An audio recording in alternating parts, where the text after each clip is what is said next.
ठीक है। हाँ, तो आप यहाँ पे देख सकते हैं वृत्त का केंद्र जो है वो ओरिजिन है, मूल बिंदु 0 0 0,0 है। 2 इकाई की त्रिज्या है, 2 इकाई की त्रिज्या है, यानी कि यहाँ पे आप बोल सकते हो इसका जो निर्देशांक होगा 2,0, ये आपने डायग्राम में शो कर दिया है। x equal to 0, x equal to 0 और x equal to 2, x equal to 2, 2 से होके जो y अक्ष के समांतर जो रेखा जाने वाली है ये है आपका x इक्वल टू 2 है, x इक्वल टू 2। चाहे तो आप यहाँ लिखें या फिर चाहे तो आप यहाँ लिखें, जहाँ आपको जगह मिल जाए। x इक्वल टू 2, आगे जाएंगे तो 3 4 5, पीछे जाएंगे तो 1 0, x इक्वल टू 0, यही तो है x equal to 0, x equal to 0। तो क्यों ना इसको x इक्वल टू 2 यहाँ लिखते हैं, फिर x इक्वल टू 2। अब सवाल कहता है कि रेखाओं x इक्वल टू 0 और x इक्वल टू 2 से घिरे क्षेत्र का क्षेत्रफल ज्ञात कीजिए। तो x equal to 0, x equal to 0 और x इक्वल टू 2 से घिरा हुआ एरिया, और बोलता है प्रथम चतुर्थांश में, प्रथम चतुर्थांश भी होना चाहिए। तो प्रथम चतुर्थांश तो आपका यही है, वृत्त रेखाओं यानी कि x इक्वल टू 0, ये जो आपका y एक्सिस है वही, x इक्वल टू 2 यानी कि ये वाला जो रेखा जो x इक्वल टू 2, ये आपका रिक्वायर्ड एरिया है। अगर हम इसे नाम दे देते हैं, इसका नाम O तो है, इसको नाम दे देते हैं A नाम दे देते हैं, इसको D नाम दे देते हैं। OABO का क्षेत्रफल, ये हमारा रिक्वायर्ड एरिया होगा। छोटा सा अल्पांश ले लेते हैं, अगर हम यहाँ पे dx, छोटा सा अल्पांश, क्योंकि कलर बदलना था, चलो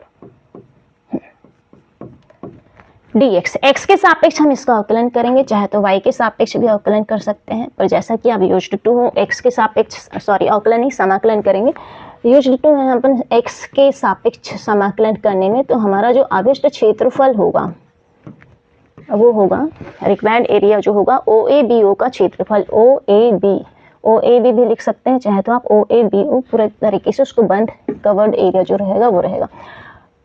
क्षेत्रफल OABO, यहाँ पे आपको 4 से मल्टीप्लाई नहीं करना है, क्योंकि एक ही यही वाला जो भाग है 1/4 जो है वही हमारा रिक्वायर्ड एरिया है। OABO का क्षेत्रफल dx, x अक्ष के सापेक्ष हम इसका समाकलन कर रहे हैं, dx इसलिए यहाँ पे लिखेंगे। लिमिट जो होगा इसका x निर्देशांक, क्योंकि x अक्ष के सापेक्ष हम लोग समाकलन कर रहे हैं, तो x निर्देशांक है यहाँ पे 0 है, यहाँ पे x निर्देशांक यहाँ से यहाँ तक 0, यहाँ से यहाँ तक 0 से 2, x निर्देशांक ही आपको देखना है, ना कि y निर्देशांक देखना है, y dx। अब बोलेंगे y क्यों, ये x क्यों? जब भी हम ये y को चेंज करेंगे तो ये वापस आपका x के फॉर्म में आ जाएगा। अदरवाइज अगर आप इसको y अक्ष के सापेक्ष समाकलन करते, y अक्ष के सापेक्ष समाकलन करते, तो ये वाला जो पॉइंट है आपको 0,2 ये लेना पड़ता, और y एक्सेस 0 से 2, y निर्देशांक को आप देखते। उस सिचुएशन में आप x, यहाँ से आप x की वैल्यू निकालते हैं, सर्कल से आप x की वैल्यू निकालते हैं, तो दोनों ही तरीकों से आप ये निकाल सकते हैं। फिलहाल हम लोग x के सापेक्ष समाकलन कर रहे हैं, लिमिट है हमारा 0 से 2 है, x निर्देशांक 0 है, और यहाँ पे जो है x निर्देशांक जो है वो आपका 2,0 है, x निर्देशांक 2 है। y चाहिए हमको, तो वापस हम लोग जाएंगे, इसको मान के चलते हैं समीकरण 1, समीकरण 1 से y square equal to 4 minus x square, y square equal to 4 minus x square, y चाहिए तो पहले y स्क्वायर निकाल लेते हैं, फिर उसके बाद plus minus 4 minus x square, root लगेगा, दोनों पक्षों में वर्गमूल लेंगे, y निकल के आएगा। अब बात आ रही है प्लस माइनस किसको माने, दोनों को माने या फिर एक को माने, क्योंकि ये प्रथम चतुर्थांश है, पॉजिटिव रहेगा आपका, नेगेटिव वैल्यू यहाँ से फिर हट जाएगी, तो इस कारण से केवल रूट 4 माइनस एक्स स्क्वायर रखेंगे। चलिए, अभिष्ट क्षेत्रफल 0 to 2 y की जो वैल्यू है पास 4 माइनस एक्स स्क्वायर है, 4 minus x square d x. 4 को आप लिख सकते हैं 2 स्क्वायर माइनस एक्स स्क्वायर, ताकि आपका जो फार्मूला है वो यहाँ पे फिट बैठ सके।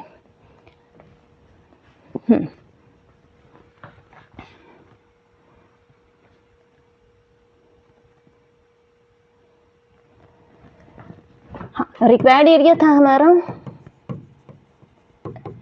0 to 2 4 माइनस यानी कि 2 square minus x square d x.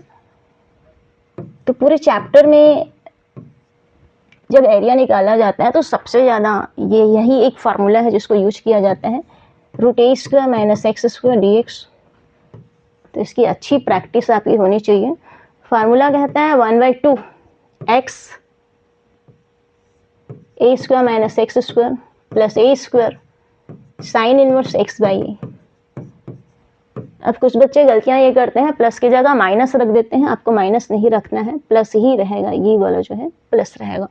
Practice इसकी अच्छी रखिएगा क्योंकि पूरा चैप्टर जो है इस फार्मूले पे डिपेंड करता है। बहुत ज़्यादा टाइम्स ये जो है यूज होता है। चलिए, चूंकि करके ये फार्मूला आप लिखेंगे, इसमें इस ब्रैकेट की जरूरत नहीं है। ये तो ये लिखने का तरीका है, जो भी फार्मूला आप यूज करते हैं उस समय वहाँ पे आपको उसको मेंशन कर देना चाहिए आंसर शीट में। चलिए, 1/2 सबसे पहले उसने बोला है 1/2। 1/2 कांस्टेंट है, उसको बिल्कुल बॉक्स से बाहर रखते हैं। हमारे पास है एक्स की जगह एक्स ही है, ए स्क्वायर की जगह 2 स्क्वायर माइनस एक्स स्क्वायर, ये आपका आ गया है 2 square minus x square plus a square 2 square लिखेंगे या फिर आप 4 भी लिख सकते हो। साइन इनवर्स एक्स की जगह एक्स ही है, ए की जगह 2 है, ए की जगह 2 बैठा हुआ है इस कारण से। चलिए, अपर लिमिट लोअर लिमिट, एक बार हम अपर लिमिट लेंगे और एक बार हम लोअर लिमिट लेंगे। 1/2 एक्स की वैल्यू 2 रखेंगे, 2 स्क्वायर माइनस 2 स्क्वायर, चाहे तो आप इसको डायरेक्ट 0 लिख सकते थे। 4 साइन इनवर्स एक्स की वैल्यू 2/2 माइनस, अब लोअर लिमिट ले रहे हैं तो माइनस, ये प्लस है, यहाँ पे प्लस है तो आप माइनस लिखेंगे लोअर लिमिट के लिए। x की वैल्यू अब रखना है आपको 0, जहां जहां x दिखाई दे 0 रखना है, प्लस ये जो प्लस है माइनस 4 साइन इनवर्स 0/2, 0/2 यानी कि 0 भी आप लिख सकते थे। 1/2 ये हो गया आपका 0 प्लस 4 साइन इनवर्स 2/2 यानी कि 1 माइनस 0 से मल्टीप्लाई होके सब 0 हो गया है। साइन इनवर्स 0 की वैल्यू 0 होती है तो 0/2 साइन, ये 0 को 2 से डिवाइड करोगे 0 मिलेगा, साइन इनवर्स 0 मिलेगा। साइन इनवर्स 0 की वैल्यू 0 होती है, 4 से मल्टीप्लाई होके वो 0 हो जाएगा।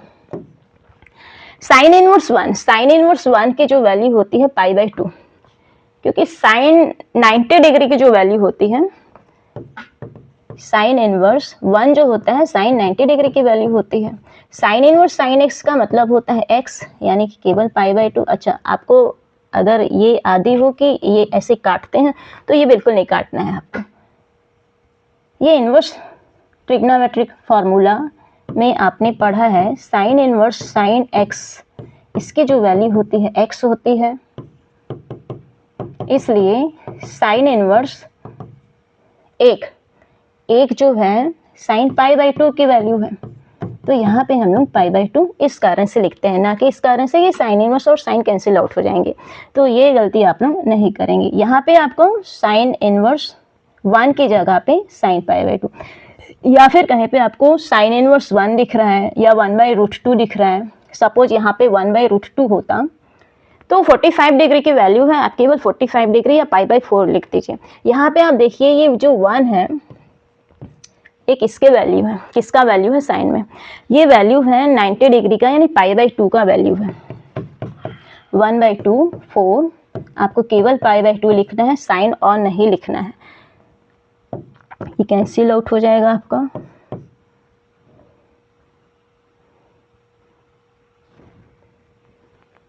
वन बाई टू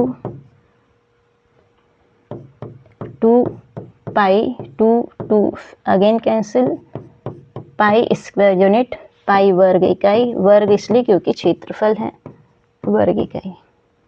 ये आपका आंसर हो गया।